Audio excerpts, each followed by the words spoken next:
Welcome to Arcade Couch, the best place to chill with friends and get your gaming goodness every Saturday at 6 a.m. My name's Dylan Blight. Joining me on the couch this week, Ashley Hobley. Hey Dylan, excited to be here and to have all our new listeners that have come here for being recommended by Ninja's Twitch page. Thank you. Yes, we are porn. And also joining us, Cherie know herself. Hello. Hello. Hello. What was that face? We are porn. Hello. I feel like now all the kids can't listen. I feel like we're porn. By the way, I got my jump. In what way? By the way, I got my jumper on today for video viewers of the podcast, which you can find at youtube.com/Explosion Network. I got the jumper on today, the merch plug. You can head to explosionnetwork.com/store and buy this very nice Explosion Network jumper I've got on. This hoodie, it's quite good. You put your head in the hood. Do you want to demonstrate how that's what that looks like? What are these things? Thank you, audio listeners, for standing by.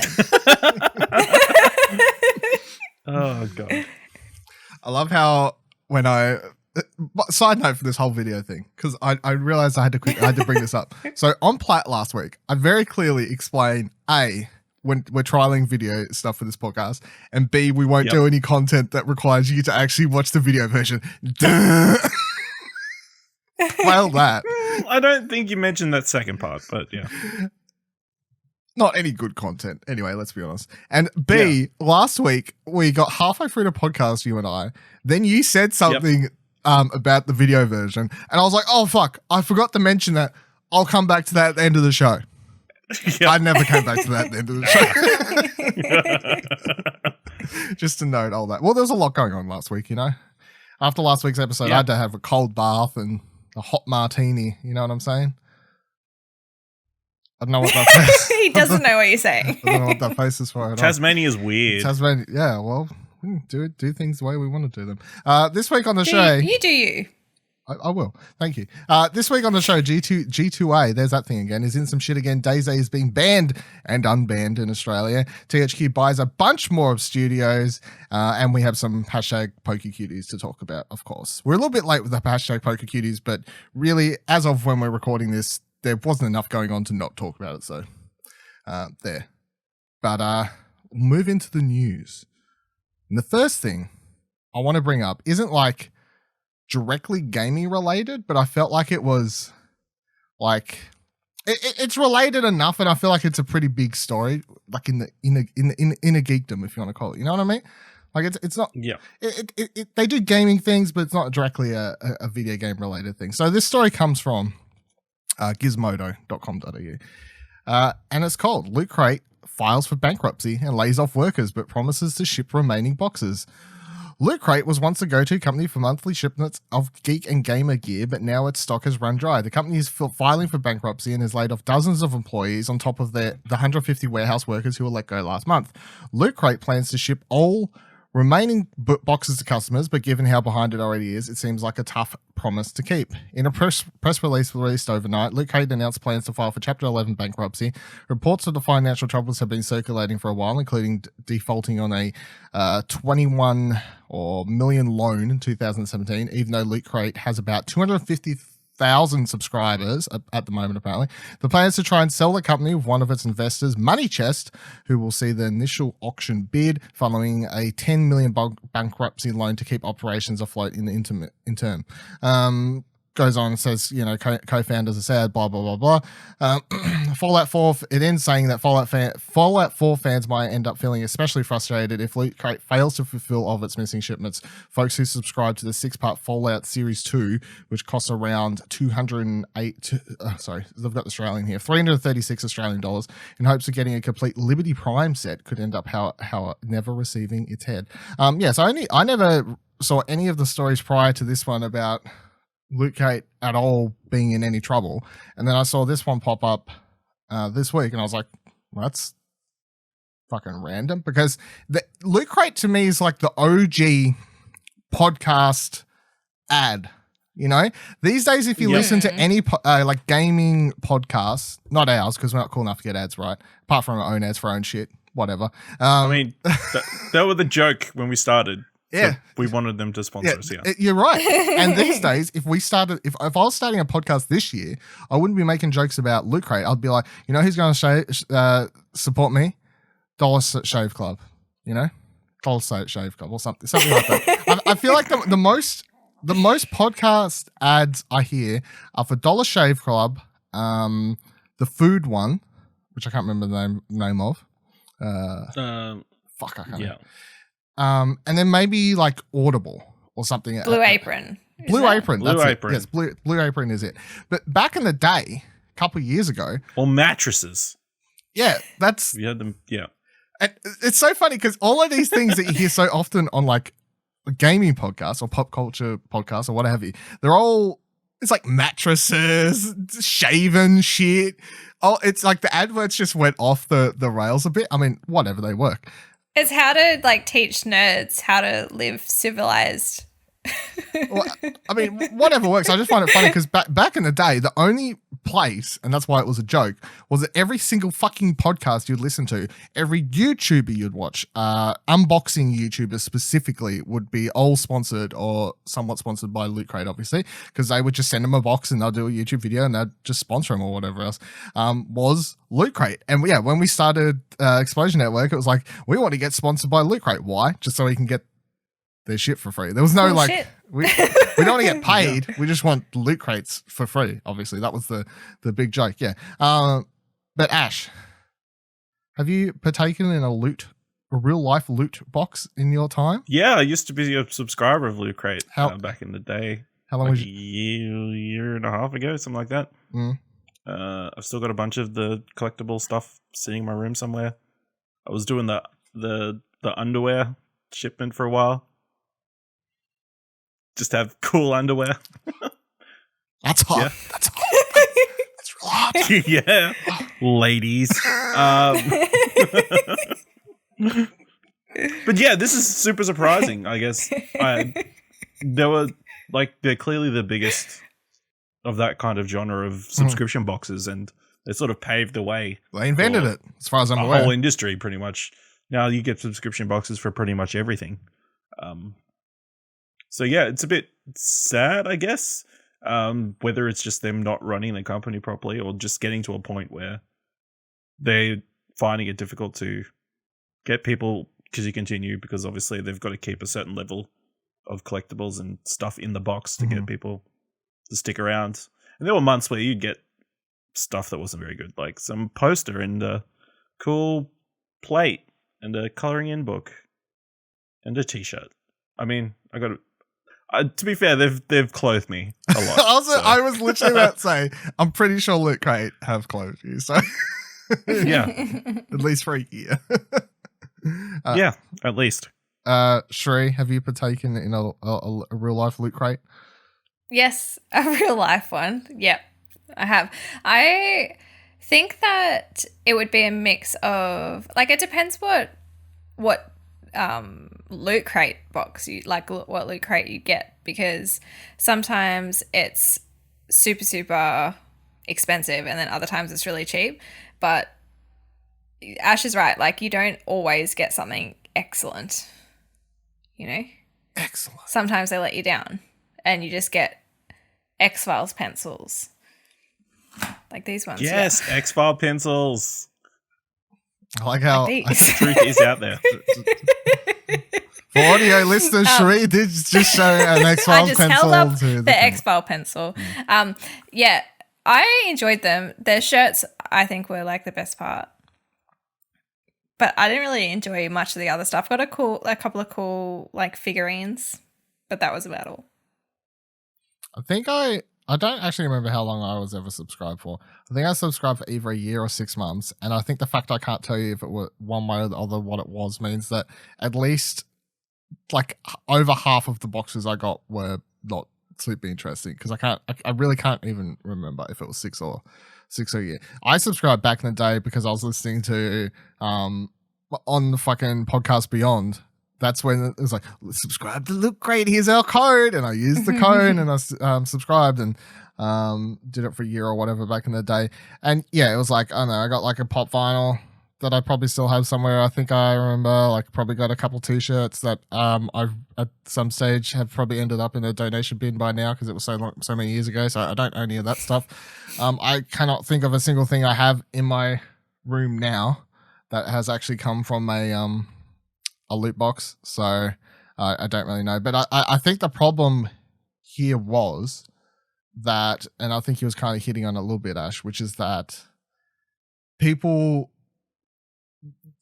although they started small, it's like, oh, stuff, people were happy just to get this random box. The longer that it went on, the more people expected like a fucking pop vinyl, a t-shirt, a fucking signed memorabilia from George Lucas, the script for the next Star Wars movie, and a plane ticket to the filming of the next Fast and Furious movie inside every box. Like, they just expected the best shit ever every month. And I think maybe they, like, obviously if they still have a bunch of subscribers, which it seems they did, it's like obviously the money they were spending to get stuff wasn't equaling out to the amount of subscribers they had. Yes. So they were obviously spending quite a bit on the content, but the content was never enough to appease the audience, no matter how much they put in it, I guess. But yeah, I think it's interesting nonetheless, because that's as I'm saying, it's like it's an OG, you know, it's a OG podcast thing, OG geek culture and thing. I mean, it could still come back. I mean, they're obviously auctioning off the company to try and hoping somebody will buy it. So, I mean, I think they could. Somebody could pick it up. They just need to reduce their options. I feel just do a more condensed box. You know, not as they've got many so options. many different crates. There's like 1, 2, 3, 4, 5, 6, 7, like 10 different crates. That's not including these one-off ones that they're doing at the moment. Yeah, reduce your options and go for the win, I think. Because I think it's like when you start like being really successful at one thing and then you just start branching out and doing too much. That's where it sort of gets into trouble. And then there's just so many options now that people can go elsewhere for certain things. So yeah. All right, moving on. Minecraft hasn't had a. I think let's see. None of us care about Minecraft, but I find this story interesting just on like what I think has happened behind the scenes from a development standpoint for this. So Kotaku writes, long promised Minecraft graphical overhaul is cancelled. Mojang announced Tuesday morning that it ceased development on Minecraft's super duper graphics pack, citing technical difficulties. It's just been over 2 years since the feature was announced on stage at E3 2017. They said, quote, on their website, some of you might remember us announcing the super duper graphics pack during E3 2017. Super Duper was an ambitious... I do, because I remember the fucking name. Super Duper was an ambitious initiative that brought a new look to Minecraft, but unfortunately, the pack proved too technically demanding to implement as planned. Mojang's statement went on to say that the studio wasn't happy with how the update was performing across the different platforms Minecraft is on, which are currently available, which range from Xbox One X to smartphones. Mojang is instead, quote, looking into other ways for you to experience Minecraft with a new look. The Super Duper graphics pack, which was going to add new textures and visual effects to the game, including on Xbox One X where it would run in 4K, was originally slated to release in spring 2017, but was ultimately delayed to 2018. It didn't arrive that year either, however, blah, blah, blah, blah, blah. So I think, like, reading between the lines, it's pretty obvious that the reason that this didn't happen is because they could not get the super duper graphics pack to run on Xbox One X and smartphones. And that's why they had to cancel it. Which I think is stupid. Yes. Super duper stupid. I think it's honestly really I think it's interesting and stupid because, like, if that's how that either says a lot about their commitment to always making sure that the experience is uniform across all platforms, or it speaks to the number of players that actually have on like mobile platforms and stuff, to the point that they would not want to upset that player base and such. And I don't know which one it is, but honestly, I think the fact that they can work on something for this many years and scrap it because they can't manage to get the pack to work somewhat on phones, any fucking phone. Like, even if they released it and was like, oh, it only works on the latest iPhone and the latest Galaxy, at least then they could have, like, people would have been angry, I guess, somewhat, but they would have been like, look, we never promised it would work on your Nokia 2600. So, you know, get fucked. But, yeah, so do you have any thoughts on this, Ash? I mean, yeah, it seems like an odd thing for them not to just put it on Xbox and PC if they've got it working. Why wouldn't you? Especially seeing as they put so many years into it, but I guess it's Minecraft. They've got so much money that they don't need to worry about development costs. But I would be very surprised if somebody on PC hasn't already modded the game to look super dope. That's the thing. You can download on PC already, what do you call it? Mods and stuff to make it look a lot better. And the comments in this story are just people saying that, of course, like PC people being PC people saying, but we already got the... It's like, that's not the point. They were trying to put it out on all platforms, and they was trying to make something that was a thing that everyone could get without being like, how do I mod Minecraft.com space howto.com? Yeah. You know, so... No, I completely understand how they want to keep it uniform across everything, but it seems that weird not to give people the option if you can give them the option. Exactly. I think it's a little bit odd. Cherie, do you have any thoughts? Look, I don't have many thoughts. But it just seems like a waste of time to put time into something that they're like, nope. Well, that's my thoughts. That's my 5 cents on that. Your final note on that is rings true, shall we say? Yeah, I don't know. It's as I said, I don't really care, and it's not like I'm like, oh man, I miss out on Minecraft. Don't really care. I just think from like a development standpoint and whatever else, it just is very odd, and to stick to your. I actually think it just speaks to how big that the mobile player base must be, or something like that, if they don't want to alienate them. So, which I think is super interesting. If there's, because super duper. I guess it's old kids playing Minecraft on their iPads and stuff. I guess would be what it is. I guess if I had to guess, but all right, moving on. This article comes from GameIndustry.Biz. It says Subautica dev demands G2A pays $300,000 to cover lost chargebacks. So this we originally talked about G2A and their whole marketplace, and the developer of I can't remember the game off the top of my head, that BMXing one, the downhill BMX game. I'm sorry, I forgot the name of it, but that dev originally clicked off this whole thing because they spat it with G2A online and stuff. So that's how we ended up here. But the story is continuing. The article says the second studio is calling for G2A to repay money they lost after illegally obtained copies of the game were sold through the online marketplace. Charlie Cleveland, founder and game director at Subautica developer Unknown Worlds, commented beneath an article that Games Industry originally wrote, saying, Mike Rose is right. It is better for the players to pirate the game than buy a key of G2A, he wrote. We paid $30,000 to deal with credit card chargebacks because of G2A. So, G2A, if you really want to put your money where your mouth is, you'll now pay us $300,000. Mike Rose then reiterated this comment to GTA directly via Twitter, and then according to Engadget report Cleveland linked to, someone purchased 1,341 Steam keys for the studio's Natural Selection 2 using stolen credit cards. The credit cards' real owners made chargeback claims against this, landing Unknown Worlds with $30,000 fee because of the chargebacks. The developer had to temporarily close its own online store where the keys had been purchased, and anyone that brought illegitimate keys further down the line was unable to play the game as Valve deactivated them.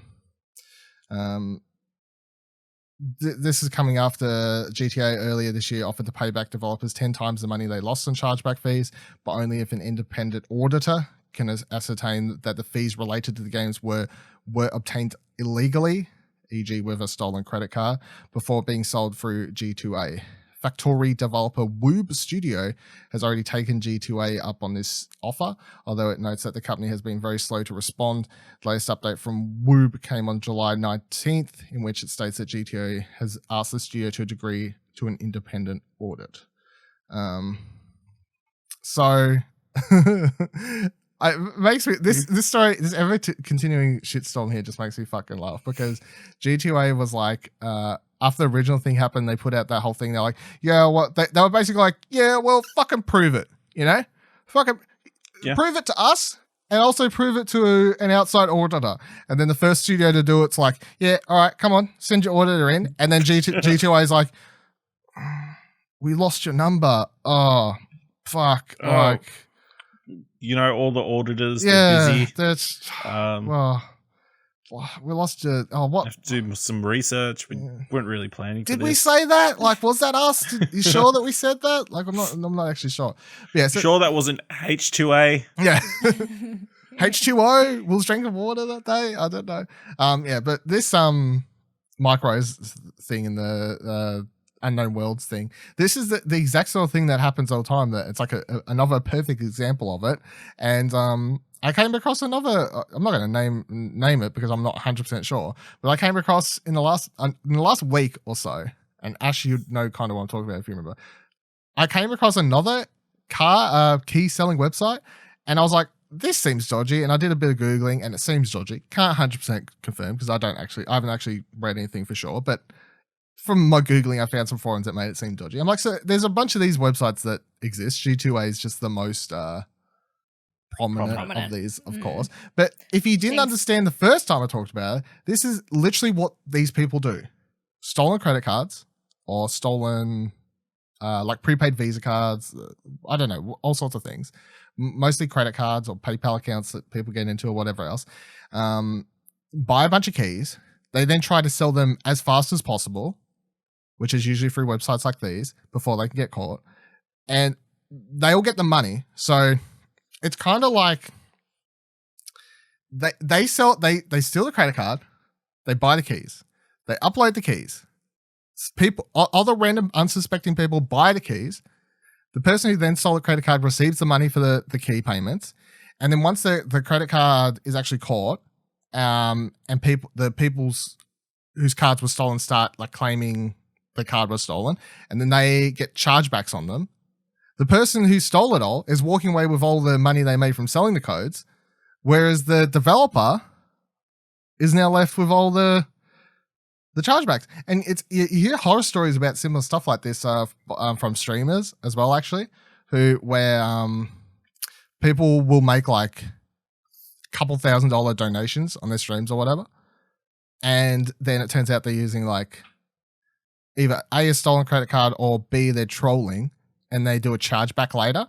But then if you've already removed the money from your PayPal account or something like that, and they go to do a chargeback, PayPal just goes to take it all, and all of a sudden you're in like negatives, and then you're incurring fees, whatever, like overdraw fees and so on and so forth, and it leaves people in really sticky, shitty situations. So it's like a similar case to that, I thought. But yeah, the ever continuing G2A saga continues. Ash, do you have any thoughts for the latest update? No, I just really want them to sort their shit out. And then I really want them to eat their words. I mean, for them to go, hey, we'll just pay back 10 times whatever you think you've lost. We're sure we're not responsible. Hopefully they come through. And then a bunch of other people come forward as well. I also found it interesting that apparently they proposed this key blocking tool that they said, only 19 studios are on board wanting it. But it's probably because every other studio wants the business to just die. Well, that's also like, I thought that key blocking thing was a stupid solution anyway, because it's like, well, why should the studios or like the developers have to do more work to make sure that their keys aren't being sold? You know what I mean? Like, do you know how much extra work that would be to like, there's a reason no one's doing that in the first place, to track their keys and where they go. And it's because that's a lot of work. No one wants to do that shit. Come on. Cherie, do you have any thoughts? Yeah, they're just getting themselves into more trouble. I feel like it's like almost every second week we're talking about them. Close. It's ridiculous. Probably. Yeah.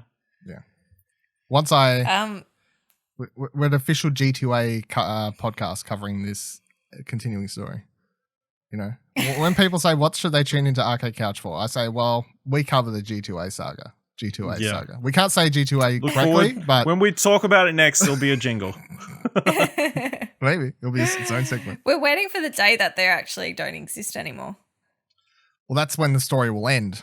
And I'll be like, well, we was the official podcast for it, but now it's over. I got to find something else to cover, I guess. I don't know. Need to move on. Yeah, I mean, every time we talk about it, it's the same thing. It's a very crappy situation. And yeah, I think in the article they said about how they're still waiting for a response about the whole thing. So that'll be next week, I'm sure. We'll have a response for next week's episode. But I think the response is going to be how it's all going to pan out from there, because that's basically putting their foot forward of how they're going to handle the situation when they're the ones that made the sly announcement in the first place that they were willing to do everything. So let's see if they are. It's also, I don't know, a strange thought about this whole thing the other day where I was like, people often argue like, why can't I resell my PS4 digital games or something? And you want to know why you can't? Because of this shit. Do you know what happened if PlayStation had a marketplace where you could resell your digital games? Chaos. This shit would happen. Yeah. This exact shit would be happening on the PlayStation store. People would be getting stolen credit cards, buying games, trying to sell them off on the store, etc., etc., etc. There's a reason this shit doesn't sound as simple as everyone likes to make it sound. They're like, well, just let me sell my games and all this stuff. It's like, it won't work. No. There's just too many shitty people. Yeah. It's more than one bad egg. It's a whole thing. It's a bad egg epidemic. Yeah. Talking about bad egg epidemics. I don't know if that's a good transition, but anyway. Kotaku this past week, Mr. Alex Walker over there has been covering this rather interesting DayZ saga, which I've been reading about. And throughout the whole week, there were so many articles and ups, downs, and twists and turns of this all week. It's been like okay, that's interesting. Oh, okay, well, that's where we're going. And it's like, oh, okay. It was constant. At first, it was like, oh, that's the story, done and shot. And then it was a continuing thing. So he writes, upcoming physical release of DayZ, the Arma 2 mod that became a juggernaut of its own and a key factor in the Battle Royale genre, has been refused classification by Australian censors. The RC rating doesn't affect the game's availability locally in practice, given that DayZ is still available for sale through Steam and VPNs. Naughty. But he didn't write that, but I kind of wish he did. But what's interesting here is that the decision seems deliberate. Rather than being refused a rating through the automated IRRC process, the classification board directly knocked back an application from the local distributor, 5 Star Games, which also handles the local distribution for Atlas and Sega. Games 1A was the official citation for the ban. The clause that prevents games which, quote, depict, express, or otherwise deal with matters of sex, drugs, drug misuse or addiction, crime, cruelty, violence, or revolting or abhorrent phenomena in such a way that they offend against phenomena. Sorry, yeah, reading through the cracks. It's an in joke. Reading through the cracks again. I'm not going to explain that joke. Maybe one week I'll complain about that on the podcast, but not this week because I complained about before we started recording. In such a way that they had been offended against the standards of morality, decency, and propriety. So they say here Fallout 3 was banned briefly for a similar reason. Censors took issue with the use of morphine in that game. So Fallout 3, in case you don't know, all the drugs within that game was like changed to what we now know it all to be, which is Rad X, Stim packs, and all this stuff. But yeah, the original game's like snort heroin to get HP, like what, crazy stuff. Yeah. Whereas, and to be honest, I like that change because I think the names and stuff just fit the universe and stuff more in that case, and it kind of makes a lot more sense. So yeah, originally it was banned, and this is really interesting because in case you don't know, DayZ's been out for a while. Right, this is an old game. This isn't a new game. The reason it was going through the classification board was because, as they said, a physical release, a physical box on your shelf release of DayZ. Who's heard of such a concept? Thursday, what a concept. I mean, yeah. But so they're banning. So because it got caught up in the classification board going through for a physical release, they then banned a game that has been readily available for years to Australians. No one ever had any issue with it. And I thought the story was kind of going to end there because I'm like, okay, well, that's interesting. But it didn't. Because Alex Walker comes back. Says DayZ is getting changed worldwide because of Australia, which I'm sure everyone loves. to read that headline. Fucking Australia, causing issues for everyone. Yep. What are we doing over here? Yeah. After the surprise banning of DayZ's physical sale and the classification board's decision to overrule the existing MA15 plus rating, one of the most popular survival games of the decade suddenly found itself removed from sale in Australia on all platforms. That ban, however, looks like it will be lifted soon. And the reason why is because developer Bohemian Interactive have opted to take the path of least resistance, one taken by Bethesda 11 years ago. Bohemian Interactive confirmed to Kotaku Australia late Monday evening that DayZ would be getting modified globally to comply with the classification board's requirements. Bohemia could have opted to exclude Australia's from DayZ's next major release to give themselves time to work out another solution. But in an email, the studio explained that they did not want Aussie gamers to be separated from the rest of the world, saying, quote, "We don't want to separate Australia players from the rest of the world since many people play cross-region. We love that DayZ is a place to meet with friends and experience the game without dramatic regional lag. We don't want to change that. At the moment, we are editing the global version of DayZ so it will fit into the board's requirements. The key objective is to keep the gameplay as authentic as it was so players are not affected by the change." Bohemia didn't outline precisely what changes would be made, and DayZ's local distributor, 5-Star Games, declined to make the original application public when asked. The classification board said they could only release a document via a Freedom of Information request, which can be relatively slow. Well, we got all this red tape here, everyone. The studio's willingness to keep Australian gamers included, despite being stuck with Australia's unique classification guidelines, is at least one silver lining amongst all of this. But it also puts a spotlight on how long it's been since the classification guidelines for video games have been changed, and the lack of nuance that was written into the guidelines to begin with. Yeah, so I think it's actually been a while since there's been a good, interesting case for the Australian classification system that's actually come up. Because like the last big one that happened got resolved fairly quickly, and it was like, yeah, whatever. Like Katana Zero was originally banned on Switch. Well, refused classification. It wasn't. Banned's the wrong word. Sorry, but it was refused classification on Switch.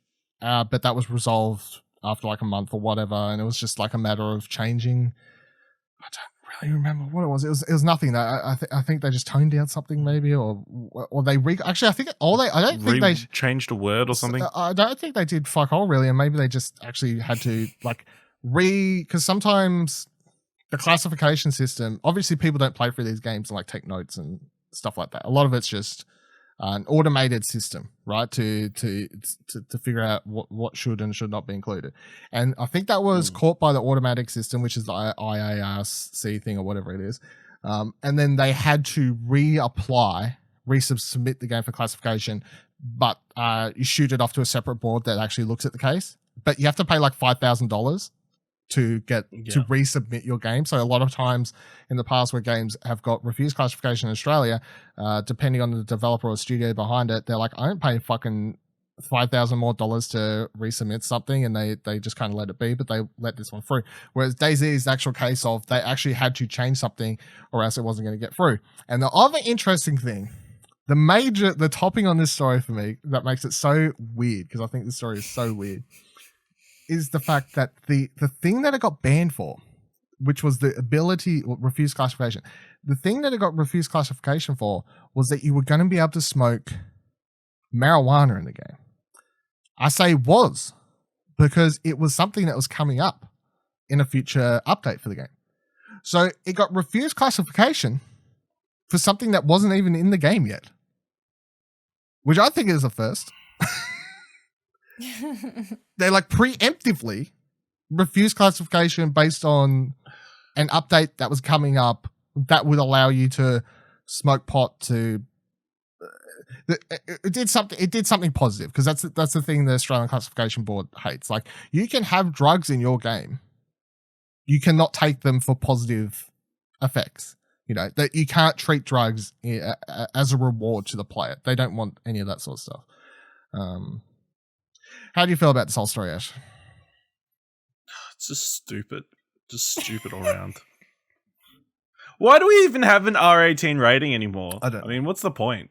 Well, to be if we wouldn't get a lot of somebody games. Can just smoke some weed in a game and it gets banned. It doesn't gets refused classification. Why do we even bother? It's just stupid. And why? I don't understand why DayZ is getting a physical release. That seems like the most bonkers part of this whole entire story. I mean, sure, the Australian Classification Board doing something stupid, that seems reasonable. That sounds like something that would happen regularly. But a game that would start as a mod of another game coming out as a physical release probably a decade after it first came out. You're describing my exact thoughts when they released 50 Shades of Grey. What the fuck? Is it coming with like a statue of a guy who's modded from another game or something? Does it come with a statue of a guy who's modded from another game? Cherie, do you have any thoughts? Let's just sell it on G2. G2. We'll be fine. I like how you gave up. You're like, just sell it on G2. Just buy it. I forget. Yeah, buy it on I'm already Steam. going to the bottom of the barrel. Or keep playing it on Steam. Well, yeah. Yeah, it seems a bit odd. I mean, I can see the positive of why they're doing it, but I mean, Wait, when they're is doing it coming right to console or is it just staying on Look, PC? mate. Staying on Sorry. PC. I can see why they're doing it, but when it's for something that hasn't even come out yet, I mean, that's preempting. What do you mean you can see why they're doing it? What do you want to... Are you against drug use being in video games? No, but I mean, from the positivity point of view, like if it's representing drugs in a positive manner, not just like, oh, we're having a good time. Well, I can't remember. I'm pretty sure all you did was smoke pot and you could get extra stamina or some shit. It's not like you snorted Yeah, that's cocaine. dumb. Yeah, that's dumb. It'd be like, yeah, let's take some speed. Oh, it's going to give us like I mean, 15 make it seconds of more extra. attentive and You can get performance drunk. enhancing. You can get drunk in Watch Dogs. You can get drunk in Assassin's Creed. You can get Yeah. drunk in The Witcher. Yeah, but alcohol is legal, so That's I was going to say I think that's probably like a big difference for Australian rating. Australia hates drugs like America hates sex. yeah. Is how I feel. We don't really have a big problem with violence here, except for No. That's because we don't allow guns. no, but I mean like in media properties. We've never had like a huge problem with in movies or games with violent stuff per se. Not really. As long as it's not like some sadistic fuck that like we have a problem with rape violence or stuff. Like that's where Hotline Miami 2 got pulled up on that, right? I think that was the thing.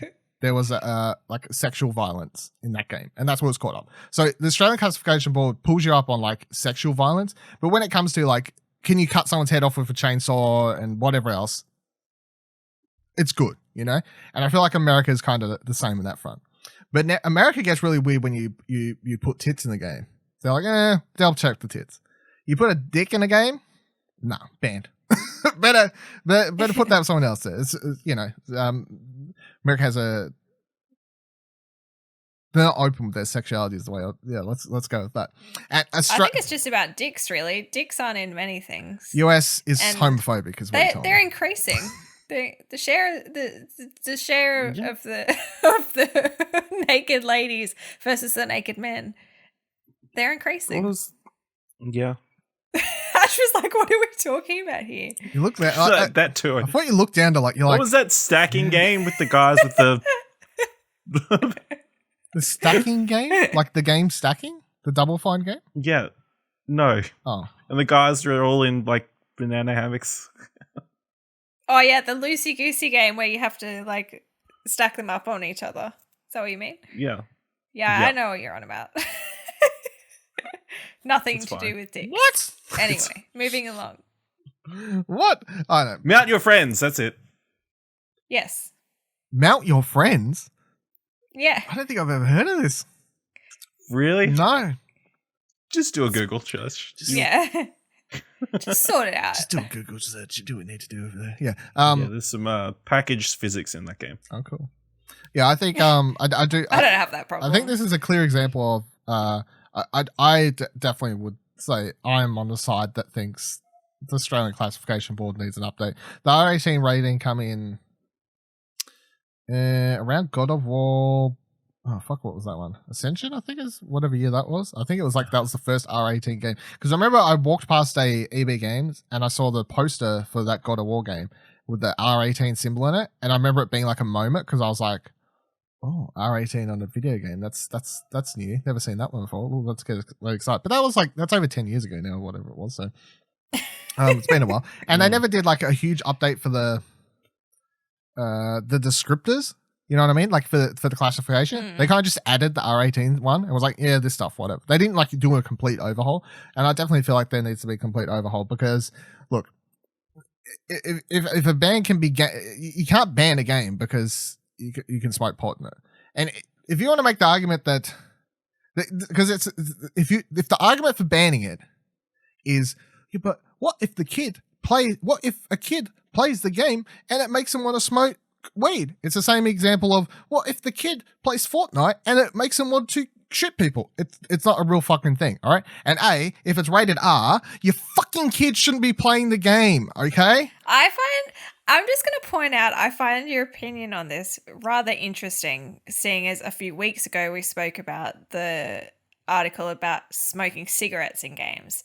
And you were just like, well, if a kid watches that and thinks smoking is really, really cool, then yeah, I can see how that would be like effective and negative and blah, blah, blah. But here we get to pot and you're just like, fucking blow it up. This is bullshit. No, because my feelings on that are, and that was stemming off the Stranger Things thing, where I do find it an interesting conversation to have where in G or PG properties, should we have heaps of characters smoking? And I would say, look, if the person wants to make their game or their movie, they should do what they want to do. I do find it an interesting topic to be like, these are things that will be played or watched by people, by younger people, because that's what they're rated. And should you have a bunch of smoking characters make it, especially characters who are making it look cool? I would say probably not. What I'm talking about here, though, is a game that's being rated R18 plus. Okay, so for only 18 year older and people. Do I think that 18-year-old and 18-year-old and older people should be allowed to play a game or watch a movie with drug and violence and whatever else? Yes, that's completely different. Do I care if there's a 1,000,001 characters smoking cigarettes in an R18 plus thing, an MA15 plus thing? No, I don't. Why are you laughing? You asked the question. I know. I'm allowed to laugh. I'm just laughing. You're not allowed to laugh unless you point out why it's what I'm saying is funny. No, I find it interesting because that we didn't really discuss like ratings on that episode. So I was just curious as to because Stranger Things would be rated M. It's not a children's show. It's not a PG. No, yeah, I'm not. I neither agree or disagree with the Stranger Things thing. I just find it an interesting conversation. And one I'd never thought of until I saw people brought it up. And unlike 1,000,001 people on the internet who are like, oh, that's fucking bullshit. People should be allowed to smoke while you're creating vision. I am more open to being like, that is an interesting conversation. And sometimes I'm open to conversations and I'm opening to bringing the conversations, especially to a podcast format, even though I neither agree or disagree with them. I just want to talk about them. Okay? So when I say, when I say Stranger Things, people have been talking about getting rid of smoking in case kids see it. I'm not saying it as in, here's my idea and I agree with it. I'm saying, here's something I read that I found was interesting that I thought we should discuss. And I neither have. So that's how this podcast works. That's how podcasts work, yeah. Fucking double lesson on podcasting. Well, I mean, I think obviously there's a big difference between an 18-year-old playing it and then someone who's not 18. Like 18 is around the most impressionable age. You're setting your sights for the future.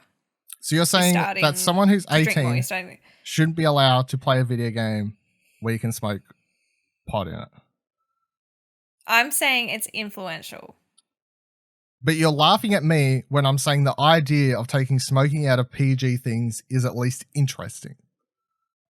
We didn't say PG then. That was my point. Because my views are this. I don't. We know what your views are. No, I'm saying my views are this. When it comes to the smoking thing, I'm not sure. I think it's an interesting conversation, and I understand both viewpoints of people being like, well, it's fucking smoking. It's whatever. If people, it's set in the 80s, everyone smoked then when it comes to the Stranger Things thing. I completely understand those people. And then I also understand the people who are like, yeah, but we see the stats for this show. We see that it has a very large audience base of like 12 to 15 year olds. And if they look at the stats and say, these stats are a lot of 12 to 15 year olds are watching this show, maybe we should have less smoking in it so it's not as impressionable for them because they're young kids. I say, well, that's also interesting. I understand both sides of the story here. Let's maybe take them both into account and at least have a discussion about it. But when my thoughts on R18 plus games when it comes to drugs are very cemented in, R18 plus means you can go for gold. You want to smoke pot? Smoke pot. You want to snort cocaine off hookers' tits? Do what you need to do. All right? If that's the game you want to make, I think do what you need to do. I think it comes back to the point that you make of kids watching something at M rated that they probably shouldn't. And it's just that the rating system doesn't matter to anybody. Nobody cares about it. Nobody follows it. How many times have we been told that kids are going up to older people asking them to buy Grand Theft Auto 5 for them? Yeah, well, I saw a fucking Twitter video going around last week. Did you see this one on Another Current Affair or whatever it was of this fucking kid in his gamer room yelling and screaming and whatever else, and the mum's like, I don't know how to get him off. And it was like, I don't know, take the console. This car box. Change the Wi-Fi password. Change the Wi-Fi password. I ain't telling you how to do I ain't telling you how to be your own mum, but I mean, change the password. But even then, the ratings board clearly knows that ratings don't count for anything. That's why they ban anything that has any drug use in it. Because they know their ratings aren't effective. Yeah. So they just think into the children. I think I've said this before, but I'll reiterate it at any point possible. I think the rating system is broken because of what you're saying. Parents don't understand how to use it. Well, especially like unless they're from our generation or something and they've got more of an idea, or like how ingrained they are to gaming, movie culture or something. Like, or if they actually care about it. Or if they give two shits, I guess, what have you. And I think that instead of putting more effort on banning stuff from fully grown adults like myself who may want to play a game where you can fucking smoke pot to run faster or some shit, instead of putting all your effort in that, they should put more money into programs that educate parents and what have you on how the fuck what the rating system means, like A, what the rating system means, and B, how to use parental controls on electronic devices located in your house. Because most of the time, these people you see in Current Affair and whatever else, they've got a PS4, they've got an Xbox, they got a Switch, PC, whatever. All of these things have parental controls, and they're good parental controls. You can block off certain game levels and stuff. You look on Netflix, you can block off your certain user accounts from being able to access certain rated things and whatever else. So, blah, blah, blah, blah. Your fucking modem at home, you can go into the settings and ban websites, ban IP addresses or what have you from being used.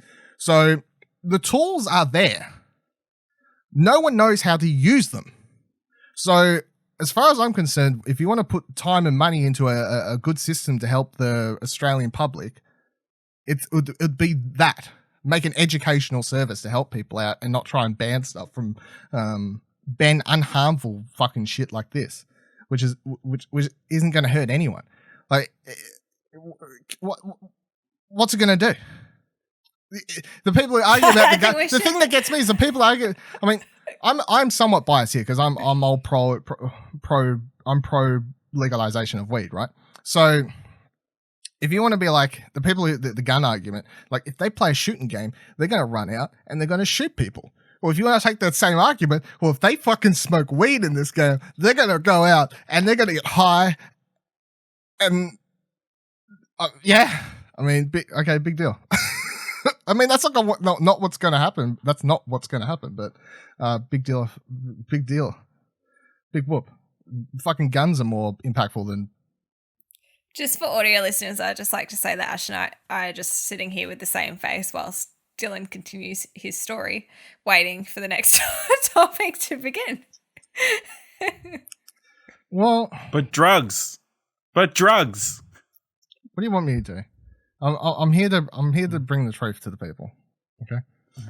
Moving I on. really want to just play weed smoking simulator. Weedcraft is a game that came out this year. If you want to go, we'll hit up our friends at Devolver Digital. I never played it, but it's on PC. There you go. Yeah, but that's about selling weed, not using it. It's about starting a weed empire, and it's also secretly, from all the reviews I read, actually a game about legalization and how all the people in California got fucked when they made it legal because all of a sudden they added taxes to it, and then all these people got fucked. There's a great Netflix series called Humboldt County, which you can watch about this hash. It's on Netflix. Oh, They fuck these people's livelihoods.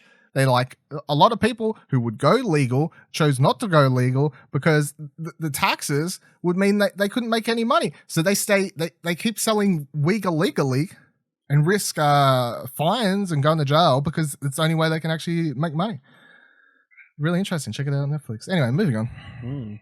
THQ and Nordic has acquired a bunch of new studios and confirmed sequels for a bunch of new games. So this was dropping hot right before we went recording. So I'm reading the dot points off at Wario64 on Twitter, who's usually good at posting out these things when they drop, sort of thing. So, firstly, Volition. Oh, that's it, isn't it? Volition is deep in development of a brand new Saints Row game. Not surprised on that one at all. shocking revelation. Give that one a shock and horror. THQ is going to be putting out a new Saints Row game. Who'd have fucking thought it? That's probably the least interesting of all these, I think. Dan Buster Studios is leading development on the new Dead Island 2. Dan Buster Studios previously worked on Homefront 2. Yeah. The one that wasn't very good. So take that how you'd like to feel about it. Well, yeah.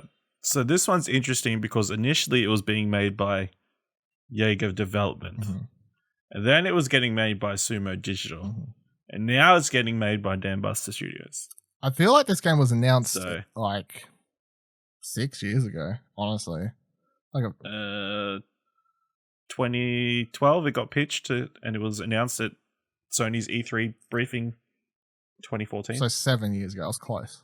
Is this the one with the trailer? This is of the one. slow-mo Yeah, with that was the first game, but everyone remembers that trailer because I never played the game, but that is one of the greatest video game trailers of all time, but also a massive lie.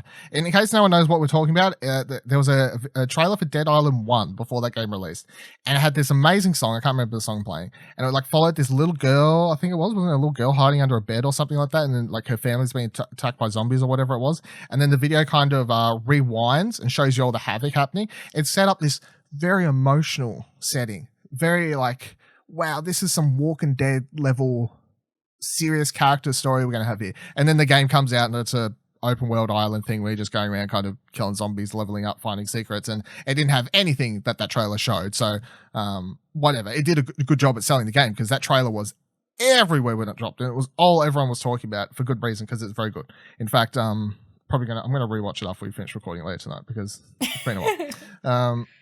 Next one on here is Fish Labs is working on a new IP on unannounced projects. I don't know who Fish Labs is, though, to be completely honest. Deep Blue Fish is a German studio founded in 2014, best known for its Galaxy on Fire series. Cool. Don't know what they are. So, next one is Time Splitters co-creator Steve Ellis joined to help plot franchise future. I've not played Time Splitters, so I know it's a franchise that, well, I know people that love that game. But I wouldn't go as far as to call it like actually popular. You know what I mean? Like it's cult hit, maybe. It's a cult game. It's a cult game, I feel. So I'm sure that's got some people somewhere. But to be fair, it's from PS2 era, so clearly it's not as popular as it was. No, it's been a while. Who'd have thought? Yeah. The next one here is one that I'm honestly surprised it didn't happen quite some time ago because it's like, oh, that didn't already happen. So THQ Nordic has acquired Gunfire Games, which is the studio behind the Darksiders series. Jazz hands. I'm surprised. I'm actually surprised that they didn't acquire them when they rebooted the studio, because that was one of their first, like, Darksiders. We're doing Darksiders 3. We're doing Darksiders fucking Diablo. Making old Darksiders games. I would have, if you told me they already acquired them, I would have been like, yeah, I didn't know that, but I kind of just assumed that then. And then it says THQ acquires Goodbye Kansas Game Investment. I'm not sure what that is. I was trying to look it up before, but I couldn't really. Yeah, so Game Invest is an investment company founded in 2016, which is focused on gaming companies under the umbrella of Goodbye Kansas. The acquisition includes a portfolio of minority investments in 5 early-stage development studios: Palindrome Interactive, Fall Damage, Neon Giant, Cavalry, and Frame Bunker, as well as royalty rights to THQ Nordic's upcoming game Biomutant. I was like, yeah, yeah, that sounds great. And then you said Bio. I said again something that you understood. Then you said Biomutant. I was like, yeah. Oh, yeah, makes sense. Which, side note, did you see the collector's editions for that shit? The $600 one? Yeah. Or the $300 one? Yeah, I want it. I'm not going to get it. I mean, but I THQ do one thing. They do expensive collector's editions. I was trying to see if it's actually still even on EV Games website real quick, but I do not see it on here, actually. So, I don't know if it was straight through the thing, but it was a massive, like, statue and whatever else and stuff. But side note, since you did mention, surely they've bought a statue company. If they're buying all these, why wouldn't they buy some place that makes statues? Maybe they already have one. That seems like a sensible investment. Maybe. Side note on the Biomutant thing, since we're here, because they announced these collector's editions, which I didn't think was a, like, newsworthy item. But of course I was like, because I've been my relationship with THQ Nordic is they're the people publishing Biomutant. Fuck yes, I'm really excited for that game. And then a couple months passed and they go and they fuck up. They go on 8chan. Go on 8chan. I was going to make a inappropriate joke, but they go on 8chan. And we all know that whole story. We covered it. Which, by the way, as I said, everyone kind of forgot about literally a week or two later. Everyone's like, it's fine, THQ, whatever. Bring that up. No, to be fair, shit happens since. A lot of shit is constantly always happening. That's kind of the problem. So my relationship now with THQ Nordic is, yes, I would like to be excited for your games, but also I'm not going to actually forget the whole 8chan thing too quickly. You know what I mean? Like, because nobody else that is remembering. I'm just saying. I'll remember. I'm just saying, if something comes up again, I want to at least be able to remember this and be like, look, this plus that equals what the fuck is going on over here. But maybe it was a little bit of a fuck up, and I wouldn't say I forgave them yet, but they're on they're on their path to the future. But the Biomutant thing is interesting because they haven't announced an official release date yet. So I think they did, didn't they? No, they put. I think they had one or whatever. Like they had an estimated late 2019, then I think they pushed it. But where I'm going is Gamescom is next week. Gamescom is on Tuesday. So what I'm saying is that they'll release the release date during Gamescom, is what I'm saying. That's where I was going. With Jeff Keighley. Or maybe not. Maybe they just announce it during the actual con, maybe not during the actual thing. But either way, I think we're getting a Biomutant release date next week because Gamescom Plus, they just put collector's editions up. And the last one on here was THQ requires Milestone SRL. What's that? What's this place? I clicked on the thing. I got nothing. Milestone, they do a bunch of like motocross games. They've done MotoGP, MXGP, Ride, and Monster Energy Supercross. Oh my god, that's my favorite game. Pretty sure that was with Call of Duty. Maybe they have like an audience, I guess. I mean, yeah, sure. I think if they brought them, I guess. I mean, that sounds like the type of company that would be owned by THQ. If someone's got to own them in the publishing side of publishers that we currently have, then yeah, it's got to be THQ. But at this stage, I feel like THQ is just going to buy everyone. They're going to buy all the other studios. I like how people. I saw someone comment in the thing. It was like, "How do they keep affording to buy this?" And someone like posted an article. I didn't get a chance to fully read it before we started recording, but someone posted an article saying that like the reason they've got the money to do this is simply because their investors just believe in the company. Like they're apparently just throwing money at them. It's not coming from anywhere. It is coming from the investors, and the investors are giving the money simply because they believe where the company could go.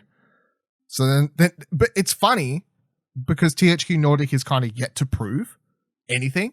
Like, they keep buying studios and whatever else and announcing games, but up until this point, the only thing really of note that they've published is Darksiders 3. I can't think of anything else off the top of my head. That's it. Everything else that we've heard and talked about and whatever else, it's always just, pretty sure if you go for every episode of Arcade Couch for this year, we have spent a lot of time talking about shit they've announced, not a single second talk about anything they've actually released, because none of us played Darksiders 3. So all we've ever talked about is shit they're announcing. I'm just saying, I never see them in a real game release in the same room, you know?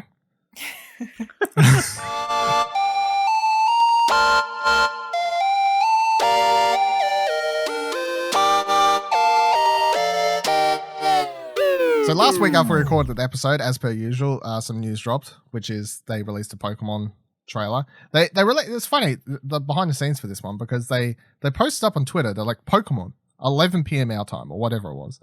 And it wasn't a direct.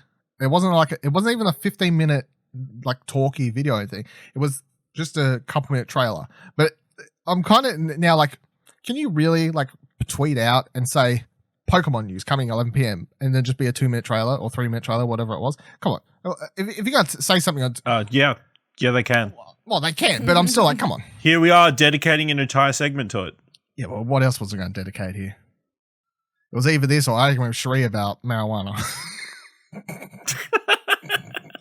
Oh, dear. So Pokemon dropped a brand new trailer, and we got a bunch of new Pokemon in it. Including Pokemon, new versions of Pokemon and one new Pokemon, and then we also got a couple new characters and the team revealed for this region. I was like, is that a sentence that makes sense? Yes, it is. So we'll kind of go down through the list of things that were shown here. I'm looking over this IGN article for all this information. So the first thing that was announced is there is a new version of Weezing, Galarian Weezing, much like a Alolan Pokemon, the Galar region is getting region-exclusive versions of Pokemon. And the first one is Top Hat Weezing. It's basically a Weezing that has a top hat-shaped head that is supposed to represent like steam things or whatever, I guess. Like a chimney. Industrial setting or whatever, because the whole thing with this game is it's like all based on British stuff or whatever else, so it all makes sense. Yep. I don't want to know, because obviously this dropped. I think this Weezing looks cool. Until I saw someone on Twitter say it, I never once thought of it. I don't know if that's because my mind's not set for it, or it just doesn't. To me, I still don't get it. People kept saying it looks like a bong. Okay. Now I'm saying it doesn't look. I'm saying it doesn't look anything like a bong. And I'm saying that as someone who's smoked bongs. I just wanted to put my just because something has a long neck doesn't mean it's a bong. I think it's all the people that are high that are looking at them like that. No, I'm going to make I'm going to make an argument. This is my point. I'm saying, as someone who very clearly knows what bongs look like, I never thought for a second this looked like one until someone said it. So I'm saying the people making the jokes that it looks like bongs are people who have never seen a bong in real life. I'm saying it's the opposite. I'm saying it's not high people. That's not the conversation. I think it looks cool. Well, I think it looks cool too, but everyone keeps making these jokes online, and I'm like, I'm afraid. I've seen other comparisons. Don't start this rumor, otherwise the Australian Classification Board is going to not classify and it. I will disown you if you get this game banned. Look, if we can get it, you can smoke your Weezing and get benefits. If we can get any game banned, I'll know we've made it. That's all I'm saying. Take one for the team. Yeah, just an image of this Pokemon shows up, and then the algorithm thing on the whatever they use bans the game. Maybe. Yeah, but it's got a really big top hat. That's like an industrial industry type thing. It's got smoke. Both faces have top hats. Yeah, and then one of them has this funny little mustache, and then the other one has like a full on beard happening. I think it's very obvious what it's supposed to be. Smoke goatee. Ash. Yeah. No. No. What? We're hashtag team non. It doesn't look anything like a ball. Anyway, so Galarian Weezing. We'll go back to the voting because we did that for the last one. I'm going to give Galarian Weezing a solid. I actually really like it, so I'm going to give it an 8 out of 10. I think it looks pretty cool. Cherie, what are you going to give this one? Yeah, I'd go with that. 8 out of 10. Ash? Like a 7. Of course you would. Yeah. I like the theme of the Galarian stuff. I'm looking forward to seeing hopefully more. Oh my goodness, yes. What do you mean hopefully more? We'll see more. Like We will get more. Well, we will. Yeah. You fucking pessimist over there? Jeez, hopefully I see more. Hopefully I'll live to the Hopefully we see day more to see than this a game released. Yeah. The next one we got is so we got 3 new versions of Zigzagoon, which is from the Ruby yes, I think I'm right. Yeah, Ruby and Ruby Sapphire versions of the game. Yeah. Originally. So you got Zigzagoon is in this game, but it's Galarian Zigzagoon. It looks like Oh my god, it's so awesome. it looks like a normal Zigzagoon, except for it's now black and white. Or even like It looks more like a skunk. yeah. That's probably a good description because even like over its It's eyes, not like a skunk. Yeah, Come on. it's got badass. And then we've got a It's black and white. It's a Pepe Le Pew. Ziggy is getting cool for the first time ever. well, It's not I, becoming cool. you say it's that, getting cool. but I always, whenever I played Sapphire, I always had a Zigzagoon for like pretty much 70% of the game, I think, because I actually liked Zigzagoon. I never evolved it. I leveled it up to like level 100, and I'll just refuse it to evolve because its second form still looks as shit with its Galarian form, I think. So you got Galarian Laloon here, which is just a fucking ferret. So it's got 3 forms now, spoiler. We're about to introduce a new one here. And I'd say that Galarian Laloon is still the worst of all of them. It was the worst. It was a shit evolution to begin with, and it's still a shit evolution. In fact, if you want to say anything looks like a skunk, that slimy looking fucking thing in front of my screen now looks like a skunk. Okay? So it does look a little bit more badass though.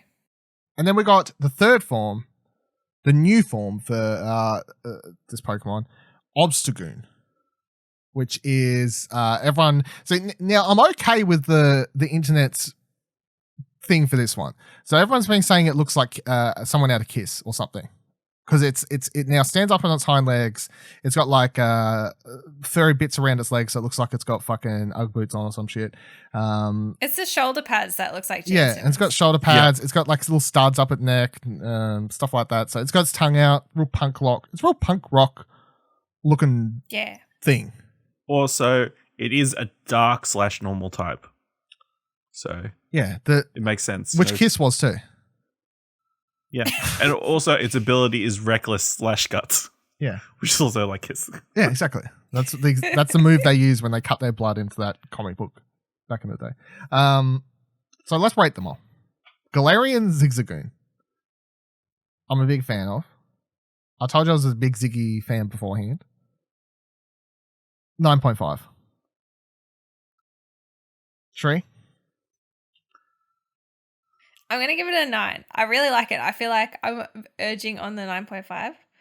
But after I saw these new Pokies, I mean, this is my first, as we know, this is my first proper Pokemon game. This is going to be my gen. But oh my god, when I saw this trailer, I was like, this is my gen. I saw this Ziggy and I was like, you're my Ziggy. You're my zigzag. Zaguna Ziggy. Zag. 40 listeners, the guys are just running for the hills. No, I love it. That's not a Kiss song. I think it's a real cute. It's an Iron Maiden song. Ash, what are you rating this? Like an 8. All right, Galarian Lanoon. I'm giving it a 2. It's shit. Cherie? Look, I don't think it's as bad as what you're saying. It's way better than the original. Like, way better. Like, 6. Looks like it smells like Kiss members' underwear.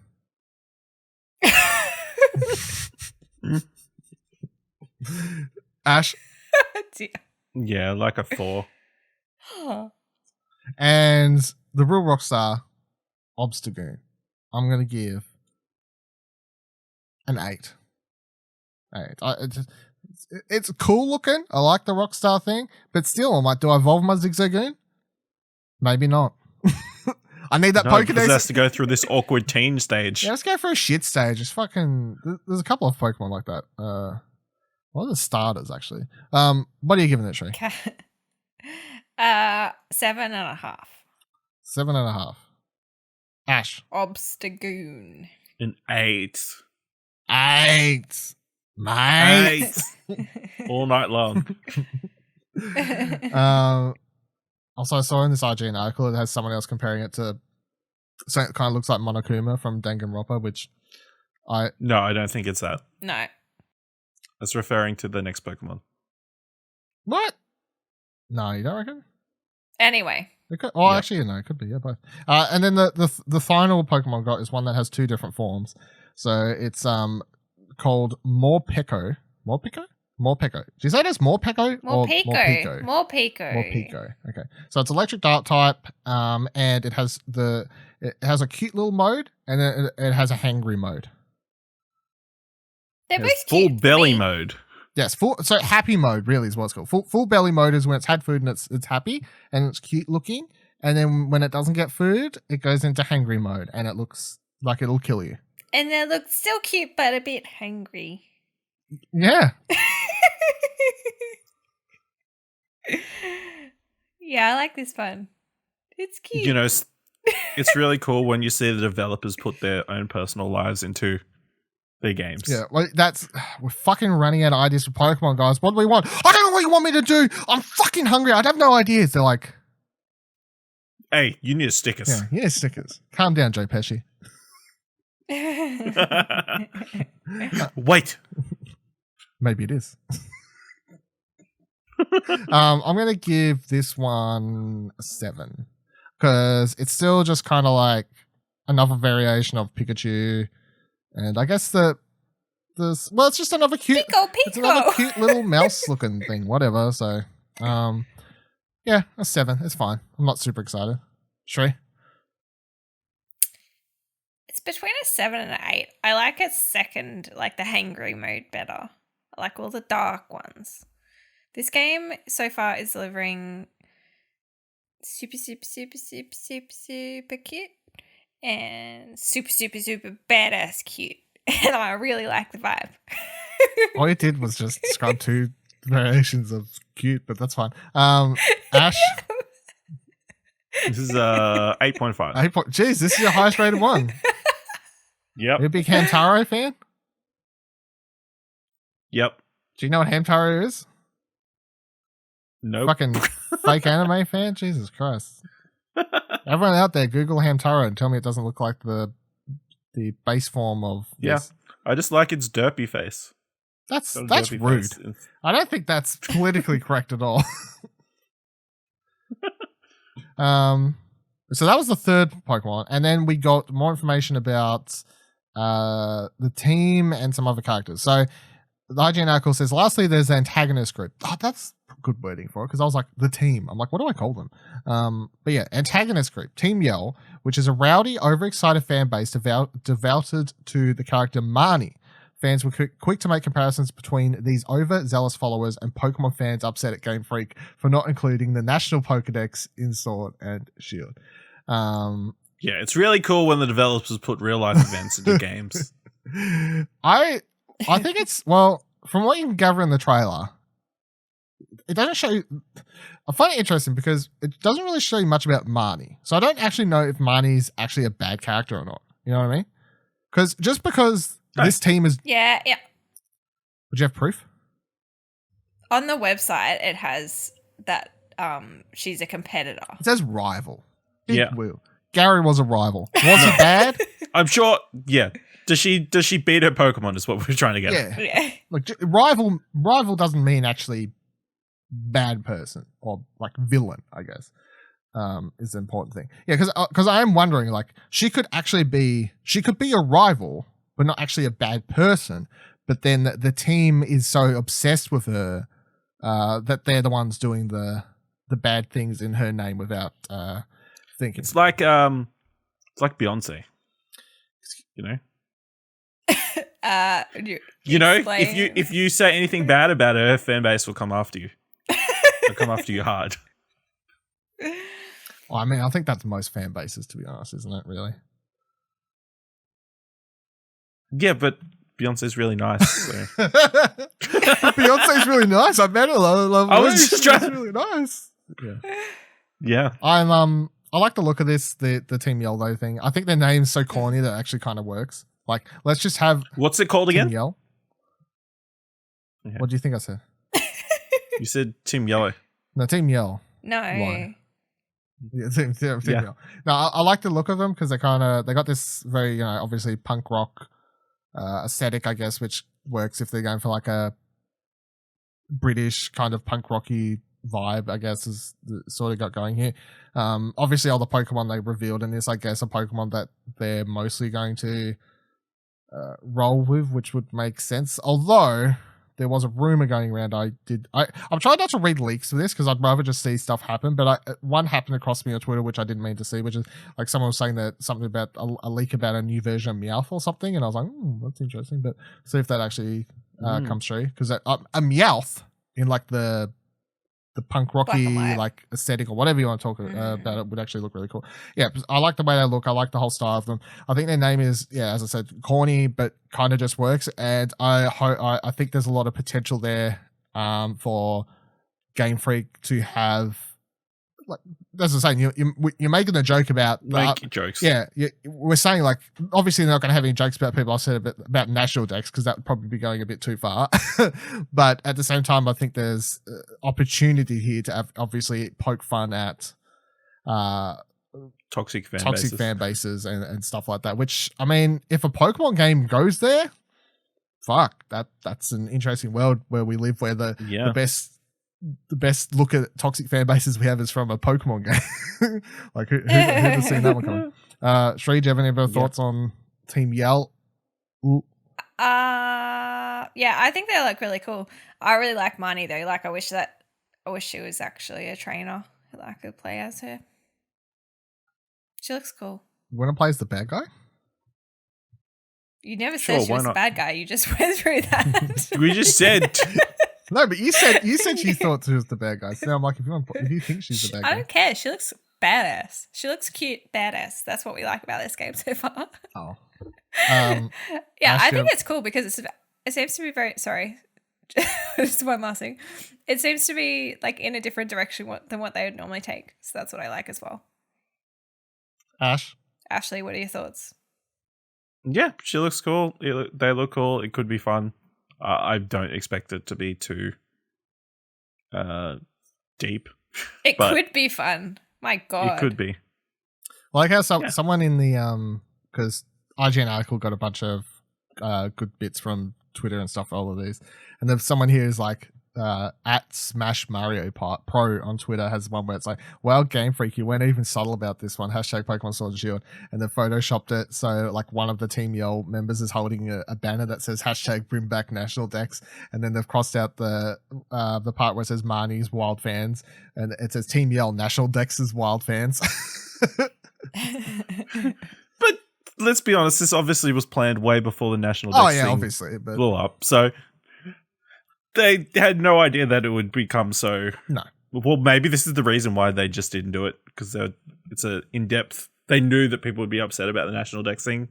It's a commentary on that. It's just, I mean, it's all go listen to last week's episode if you want to know what gamers, how toxic gamers can be. Yeah. So it doesn't. Also, I do love the fact the guy is holding like a double Vuvuzela. Like the most obnoxious instrument you could use. Well, they look like very obnoxious people, to be honest. People, yeah. Okay, so the last thing I wanted to talk about was just this Kotaku article that I think everyone should go look at because I thought it was really cute. And after last week's episode, where it was pretty much serious shit, the entire fucking thing, I was like, well, maybe we can end this week's episode on not such a serious thing. So Kotaku has this article up by Amanda Sibling. It says, in photos, 2,000 dancing Pikachus and their fans take over Yokohama, Japan.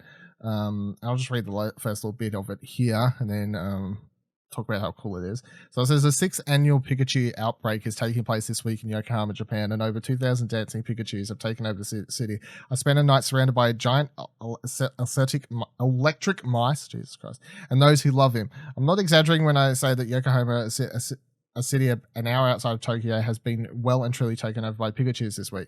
The subway turnstiles say "Pika Pika" when you pay your fare. 100-foot inflatable Pikachus stand tall in public parks. Children and adults alike sport their best Pikachu gear, swarming the city in a bright of yellow.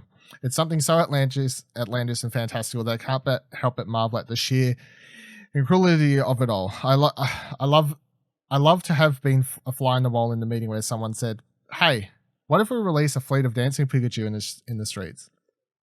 As a jaded American traveling through Japan for the first time, I'm conditioned to search for ulterior motives. The entire festival is free, so it isn't about money, at least overtly. There's some merch on sale, but only in small scattered kiosks. It might be for brand exposure, but let's be honest, is there anyone in Japan who doesn't know what a Pikachu is?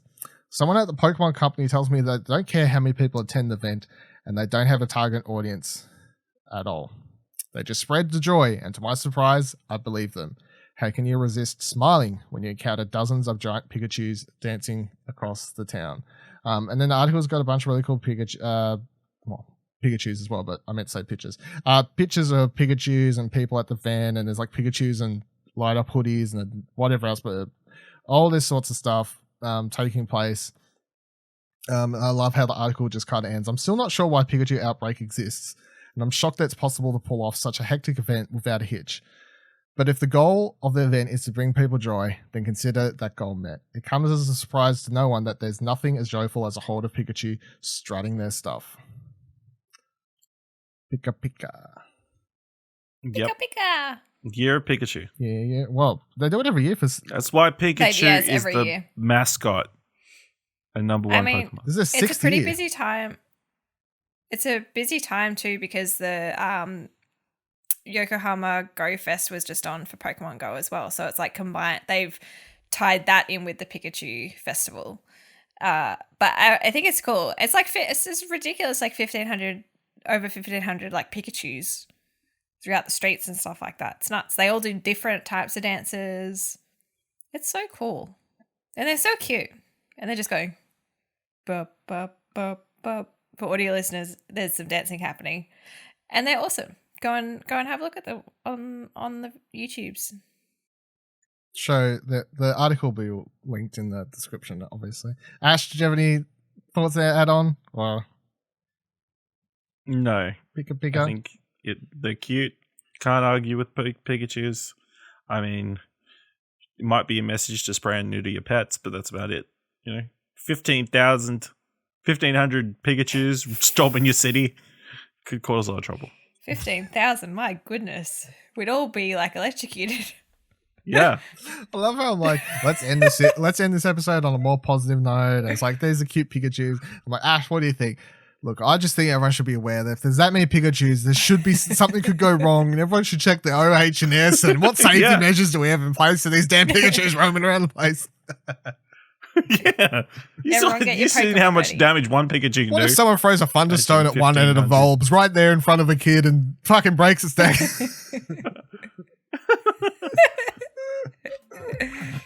Oh dear. Anyway, thank you for joining us on the couch this week. Make sure to check out ExplosionNetwork.com for all our other shows, of course, reviews, news, articles, and much more. You can review Arcade Couch on Apple Podcasts or Podchaser to help out the show as well, or simply tweet at us what you thought of the episode, and we will share it on social media. That's another way to help out as well for free. Well, other ways are free too, but they require a little bit more effort, I guess. You can follow Explosion Network on Twitter at ExplosionPod, and you can join our Discord at ExplosionNetwork.com/Discord. You can follow me on Twitter at Vivaladil, VIVALADIL. You can follow Cherie on Twitter at CherieCorno, CHERIACORNO. You can follow Ash on Twitter at AshleyHobby, AshleyHobley. And we will see you here, same time, same couch, next week. Bye. Pika Pika.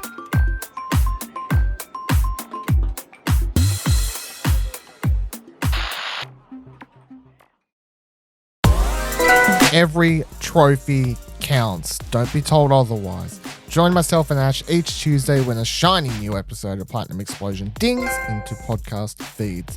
The #1 PlayStation podcast in the Oceanias breaks down all the latest in PlayStation related news, releases, trophy lists, and much, much more.